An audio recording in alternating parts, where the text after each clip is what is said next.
Hello, welcome to this video. Yeah, as you already know, I love to be by the ocean, right?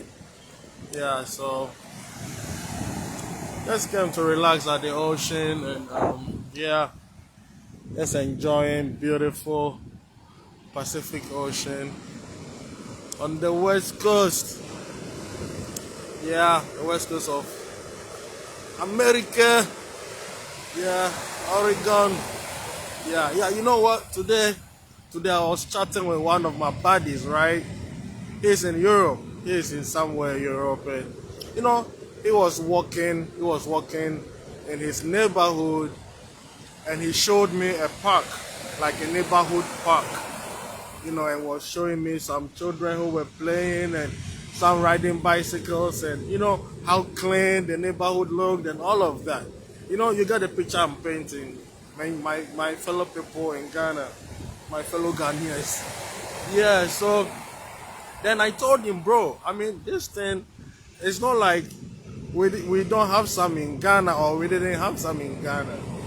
Those of you who live in or who lived in Koforidua in the early 80s, late 80s, before you get to the old Koforidua hospital, the Koforidua Regional Hospital at the time, we used to have a parks and gardens. And I've made mention of this in one of my videos or some of my videos in the past. We used to have a parks and gardens before you get to the hospital. I guess for the neighbors and the patients and relatives who will use the hospital. But now go to Koforidua and find out what this place has become. This place has been sold to someone, and they are operating a filling station over there. Like in Ghana, I would say a filling station. Gas station. So, it's not like Ghana, we didn't have a plan. Ghana had a plan.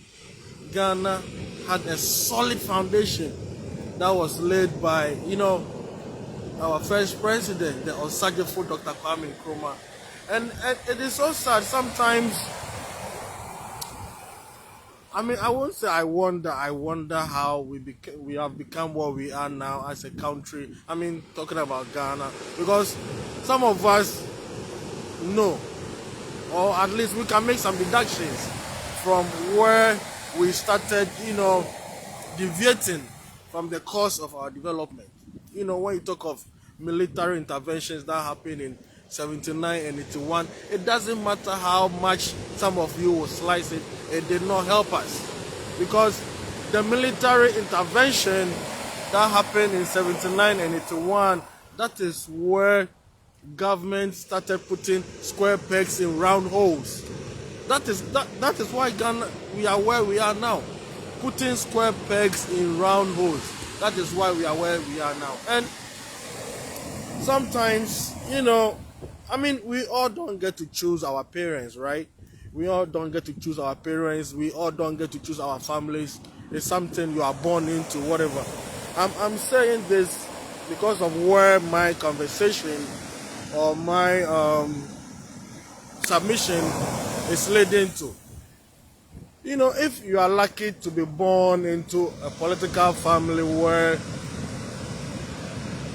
your father or your uncle, your auntie, or whatever, your friend, whatever, by virtue of the party they belong to, you are lucky to travel outside of the country. You are lucky to have all the benefits that every human being will wish for. What are some of the advice or the advices that you give to your friends, your relatives, your fathers, your uncles, your aunties who are in government? Or is it because you are lucky? You are lucky to be in Europe, you are lucky to be in England, you are lucky to be in Japan, living off the hard work of Ghanaians, or living off the resources of Ghanaians, so you don't care? I've been saying this, and I'll keep on saying it. The fact that you are living lavishly, you are living extravagantly, and you have all the friends that you can think of connected in high places, friends in Europe, America, Asia, wherever, those friends. I mean, I'm not talking about Ghanaian friends. I'm talking about friends who are not Ghanaians, who live in Europe and America. Those friends that you have made. Don't think they respect you. Seriously. Because if you are living in Europe, you are living in America, you are living in Asia, and you work with all of those friends that you make or you have, and they know what is happening in Ghana. Look, recently the floods in Accra. Look what these floods have caused. Just this light rainfall. Look how flooded Accra has become. Plush areas like Spentex that you will not expect to be flooded are flooded. Some places that you wouldn't expect flooding to cause any havoc there are flooded now. So what are people we elect or we have elected in positions, what are they doing? What are they there for? I mean, at the end of the month, they take their salaries. And it so saddens my heart that in Ghana, and I believe, everything that I say about Ghana, I believe 99% happens in most other African countries. Like, why do we take delight in glorifying this corrupt? Why are we glorifying these corrupt thieves? Like one time on the internet, on one of my social media pages, somebody confronted me. Why am I like criticizing Wontumi, and that Wontumi is going to be judged by a kangaroo court? I mean, how can a reasonable human being who has brain in your head support what Wontumi did? Destroying our forests, polluting our water bodies through Galamsey. How can anybody support this? How can anybody support this? And the sad part of this is, most of these people who support this corrupt politicians, these criminals, they live in developed countries. They live in the Americas. They live in Europe. They live in countries where systems are working. I mean, so what has become of us as human beings? Just because fine, you like Wontumi, or Wontumi is your brother, Wontumi is your cousin, Wontumi is your family member, or you just like him. Just because you like him, so if somebody does something that is wrong, we shouldn't say it. I mean, fine, your father may be a politician, your father may be a minister, an MP, a CEO, whatever. Fine, like I said earlier, you don't get to choose your father. You are born into your family. But the least you can do is advise your parents, advise your uncles, advise your husbands, your wives, your girlfriends, your boyfriends who are in government to also build the country Ghana. Why can't you do that? Why can't we just do that? Why can't we do that? Instead of advising our people who are in government to help also build our country, we glorify them. We glorify them when they do stupid things. When people embezzle money, we don't even see nothing wrong with that. We see nothing wrong with corrupt people in our society. We see nothing wrong with murderers. People have murdered. There are people, well, you may say it happened in the past, but in some countries, like I don't think in Germany, you still have the names of the Hitlers. I mean, in party politics. I don't know. In recent or contemporary times, I don't think I've heard of any German politician with the last name Hitler. But in Ghana, we still have people who have caused a lot of damage to our country, but still we have their offspring and their offshoots still, parading the corridors of power, and we see nothing wrong with that. There's everything wrong with that. There's everything wrong with that. People who have murdered Ghanaian citizens in the past and still have their offspring in political positions, we should not be hailing people like that. We should not even create an environment for the offspring and offshoots of people like that to have any place in governance. I mean, what message does it send? What message does it send? Like in Africa, you can have murderers, murder, and when they are not around, their children and children's children will continue to lead us. And what has even become of the power that they got? Look at Ghana right now. Look at Ghana right now. Look at Ghana right now. Sometimes I ask myself, what has become of the 79-81 coup? Those of you who don't know about the 79-81 coup, read about it. What happened during those times? And now these politicians, most of whom are offshoots and offspring of the 79-81 coups, they have no shame, they have no conscience in, rubbing their ill-gotten gains in our faces. And in the midst of all of this, the whole Ghana is getting flooded. Look at Accra right now. Guys, I don't know, sometimes I just don't know what to say. That's because people have no shame. People have no shame, and we have become so comfortable in, excuse me to say, other people's countries that we are like, oh, forget about Ghana. And like I've said before, I wish we were all kicked back to our continent, Africa. Yes, no, seriously. Because we have become so comfortable in other people's countries that we think, oh, Ghana can go to rot and Ghana can go to pieces. No, Marcia, thank you for watching. Where have you been, Marcia? I'm on the beach. Join me here, okay? Yes, so, like I'm saying, frankly, I wish we were all kicked back to go back to Africa. Every African living in Europe, America, whatever, we should all be kicked back, sent back to African continent so that we also build our continent. Because as if we have all become so comfortable on somebody's land. Well, I'm grateful. I'm grateful for the welcoming arms Americans have given me. But I don't think I should be so comfortable here and forget about my home country, my motherland. That is basically my point. That is basically my point. So if we will become so comfortable in other people's countries, with all due respect, I think it's time that we are all kicked back to our continent to build our continent. Yes, I mean, it's a shame. It's a shame. It's a big shame. Africans, we should bow down our heads in shame. We should bow down our heads in shame. This day and age, I've said it before, that any country that is not developing, it is because that country, the leadership doesn't want the country to develop. Because there are 1,001 models. There are 1,001 models for development. Like they say, the wheel is already invented. There's no need reinventing the wheel. Just look on the wheel and pattern your kind of wheel you want to build, on that wheel. What raw material is there that Africa needs that we don't have?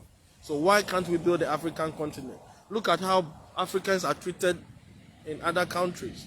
And our leaders don't care because they don't have conscience. They don't have conscience.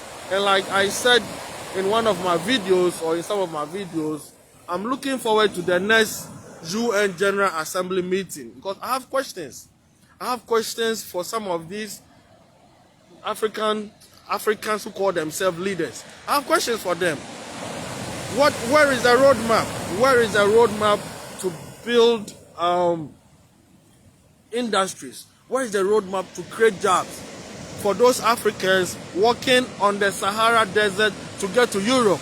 Most of whom don't get to Europe, but get, inside the ocean and get drowned and they die.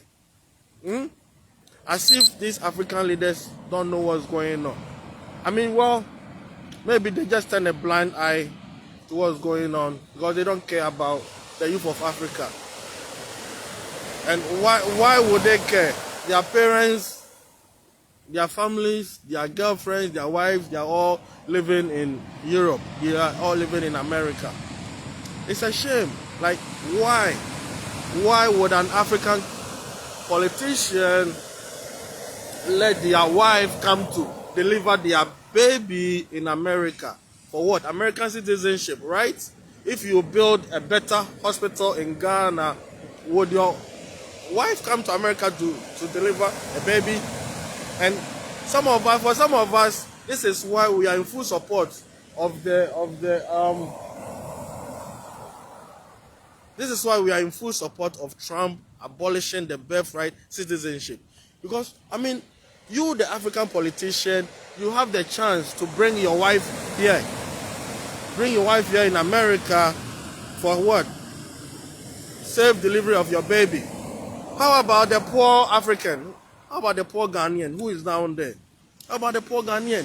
Why would you take pride in American citizenship and not take pride in your Ghanaian citizenship? Mr. Politician, you know, it's just, I mean, there's nothing wrong if you have your own money, go wherever you want to go, do whatever you want to do, but don't be a politician and take advantage of the system. I mean, of somebody's system that they have built while you destroy your system or while you don't build your system. And for some of us, that is basically the point, you know. Now, you go to some hospitals in Ghana, there are no beds. There are no beds in hospitals in Ghana. But then, because you are a politician, you have access to the public funds. You can come to America. You can come with your wife for your wife to deliver and get American citizenship. How does that sound? And you leave the poor Ghanaian down there, you know, to go to the hospital and turn away because there are no beds. Does that make sense? So, like I keep saying, some of us, we are looking forward to the next UN General Assembly meeting. We will be there. We will be there by whatever means. Some of us will be there. And we have questions for those Africans who call themselves leaders, who just come to UN Assembly meeting, come to party and shop and all of that. That's what they come and do. That's what they come and do. They don't have any intentions to build the African continent or to build Ghana.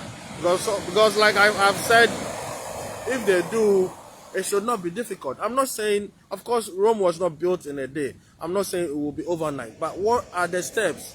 What are the steps? Where is the roadmap to create jobs for the youth of Africa? Where is the roadmap? There is none. Because these people calling themselves leaders, they simply don't care. They simply don't care.